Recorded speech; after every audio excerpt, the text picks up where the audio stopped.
Até mais. Obrigado.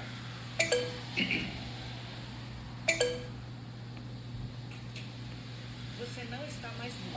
Anuncio o julgamento do próximo, é o 39 de pauta, relator eminente desembargador Norival Acácio Engel, advogado eminente doutor Luiz Eduardo Cleto Rigueto, nosso conhecido, já esteve conosco inúmeras vezes, está no vídeo nesse momento também, apelante Adriele Bechold.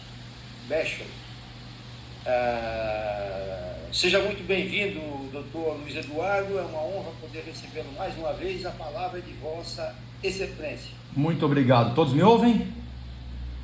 Perfeitamente. Perfeito.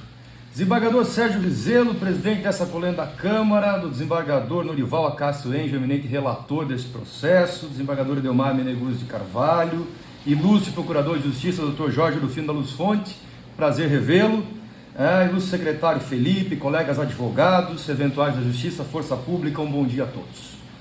Trata-se de apelação contra a decisão do digno magistrado da Vara Única da Comarca de Presidente Getúlio, o qual condenou Adriele Bechold a pena de 6 anos, 3 meses de reclusão no regime semiaberto e 625 dias multa a 1/30 do salário mínimo pela prática do artigo 33 caput da Lei 11.343 de 2006.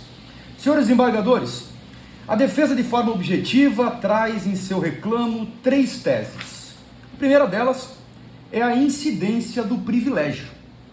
Adriele Bechold é primária, possui bons antecedentes, não integra organizações criminosas e não se dedicava à atividade criminosa. E por que eu afirmo isso? Adriele era usuária de cocaína, maconha e êxtase desde os seus 16 anos. Porém, sempre trabalhou na empresa familiar, uma empresa de refrigeração, na pequena cidade de Presidente Getúlio. Para sustentar o seu vício, o qual não era, obviamente, apoiado por seus familiares, a mesma acabou por comercializar estas drogas. Cocaína, a qual foi encontrada consigo 10 buchas, maconha, 185 gramas, e êxtase, 10 comprimidos. A atitude dela e a atividade dela, de ré confessa, inclusive, demonstrou a prática desse ato por um pouco mais de um mês. Para ser mais exatos, durou 50 dias a sua atuação, quando tal permanência foi cessada com sua prisão naquela comarca. Em juízo, Adriele confessa e diz que realizava a mercância no período da noite e aos finais de semana, haja vista que durante o período comercial, a mesma, obviamente, prestava o seu labor na empresa familiar de refrigeração, como mencionado anteriormente. Ou seja, senhores desembargadores, a mesma, na verdade, preenche os requisitos do parágrafo 4º do artigo 33. Eu colacionei no apelo 2 julgados, um do eminente desembargador Antônio Zoldan da Veiga, que diz, na verdade, que a aplicação da causa de diminuição de pena, por sua vez, tem o objetivo de distinguir o traficante contumaz e profissional daquele iniciante da vida criminosa que flutua na vida da traficância sem raízes. É o caso dessa moça. Outro julgamento da lavra do desembargador Sidney Eloy da Labrida coloca assim, que é cabível a incidência da fração redutora do tráfico privilegiado no patamar de 1/6, no caso, com fundamento na natureza e variedade do estupefaciente apreendido, abro parênteses, maconha, cocaína e crack. Ou seja, senhores desembargadores, há a possibilidade de ocorrer a incidência do privilégio no caso da Adriele Bechold. Moça, na verdade, fato ocorreu no ano de 2018, fato hoje, 31 de agosto de 2018, fato hoje em que permanece trabalhando na mesma empresa, hoje é mãe, saiu daquele cenário em que vivia, certo? E não tem mais qualquer envolvimento com o tráfico de drogas. Ponto.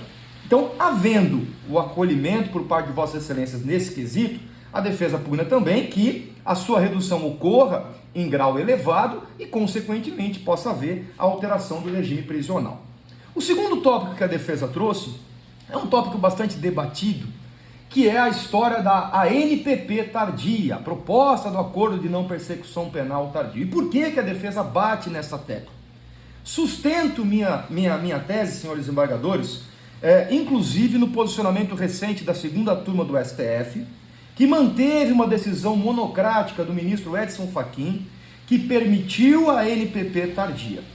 Segundo o ministro, o artigo 28A, é lei processual penal ou híbrida, porque consiste em medida despenalizadora que atinge a própria pretensão punitiva do Estado. Desta forma, deveria retroagir naquele momento, obviamente, em que ela praticou o fato. Então é óbvio que, ciente de que a pena do tráfico é de 5 a 15 anos de reclusão, por sua natureza básica não caberia, mas havendo como tese subsidiária o reconhecimento da incidência do privilégio no meu primeiro pedido, o segundo pedido seria a aplicação da NPP tardia. E o terceiro requisito, senhores desembargadores, refere-se à fixação lá da pena base. A defesa, ao avaliar a ilustre decisão do juiz monocrático, percebeu a incidência de um bis in idem. E por qual razão? O magistrado de primeiro grau utilizou a quantidade e a natureza da droga para exasperar a pena base de Andriele Betiold 2 vezes. Uma vez com base no artigo 42 da Lei 11.343. E no segundo momento, para negativar a culpabilidade da Andriele Betiold, da apelante, com base no artigo 59. Mas, senhores, o próprio artigo 42 da Lei de Drogas diz que o juiz, na fixação das penas, considerará com preponderância sobre o previsto no artigo 59 a natureza, a quantidade, a substância do produto apreendido, personalidade e conduta social do agente. E olha só, na decisão do magistrado, o mesmo diz assim, que a culpabilidade da recorrente é exacerbada, pois comercializou 3 tipos de droga, ou seja, estás falando em quantidade e natureza, fato esse que já havia sido valorado de maneira negativa quando da análise do artigo 42. Então, de forma sucinta, de forma objetiva, a defesa pugna pelo conhecimento e provimento do recurso de apelação, no sentido de aplicar-lhe a minorante do parágrafo 4º do artigo 33 em seu grau máximo e, consequentemente, alterando o regime prisional do semiaberto para o aberto.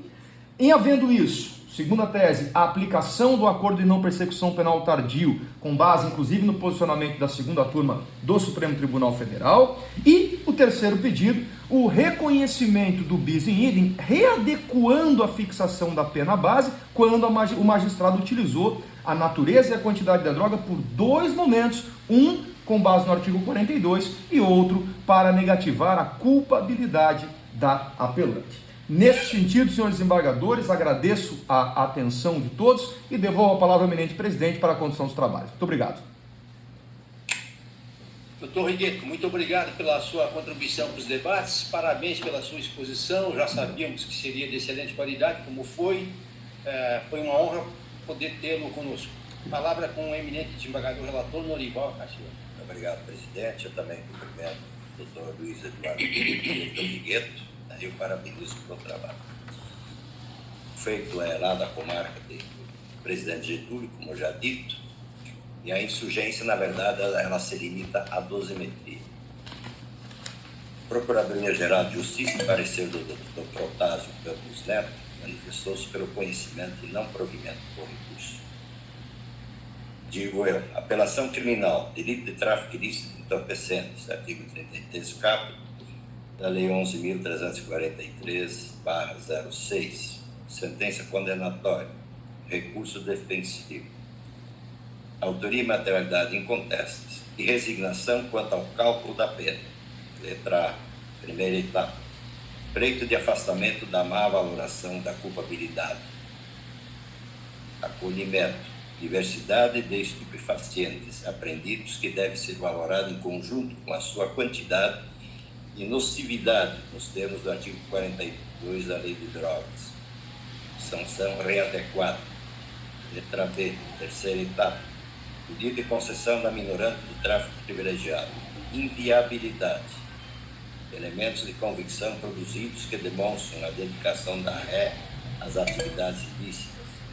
Conversas extraídas de seu aparelho telefônico, aptas a revelar que o comércio escuro vinha sendo por ela exercido há pelo menos 50 dias. Diálogos, ademais, que demonstram a comercialização de 7 tipos diferentes de estupefacientes, requisitos do artigo 3º, parágrafo 4º da Lei 11.343/06, não preenchidos. Denesse incapível. Leito de remessa dos autos ao primeiro grau para fins do oferecimento do acordo de não prescrição penal, que ficaram, por essa razão, prejudicados. Recurso conhecido e parcialmente provido. Então, que a pena era, lá do primeiro grau, era de 6 anos, 3 meses de reclusão e 665 dias de multa. Com a adequação que eu fiz, passou ela a 5 anos, 6 meses e 20 dias de reclusão e 555 dias de multa. Esse é o meu voto, presidente. Muito obrigado, eminente desembargador Norival Cássio Engel. Desembargadora, eminente desembargadora Ildemar, como vota Vossa Excelência? Obrigada, senhor presidente. Cumprimento o doutor Luiz Eduardo Riguet. Satisfação em vê-lo aí com saúde, doutor. E peço vênias, mas acompanho integralmente o voto do eminente relator, quem parabenizo, porque ele já fez a readequação que foi solicitada e, nesse caso, infelizmente, não é possível fazer aí a aplicação do benefício em razão do tráfico perpetuado anteriormente pela apelante. Obrigado, senhor presidente, por a palavra. Muito obrigado, eminente desembargador Ildemar Meneguzzi de Carvalho. E também peço vênia ao doutor Rigueto para acompanhar integralmente o voto do eminente desembargador relator, sem acréscimo, concordo integralmente, parabenizo o relator pelo voto. Então, o julgamento concluído nos termos do voto do eminente desembargador relator. Doutor Rigueto, muito obrigado por ter estado conosco. Um abraço. Eu que agradeço, bom trabalho a todos. Obrigado. Muito obrigado, igualmente.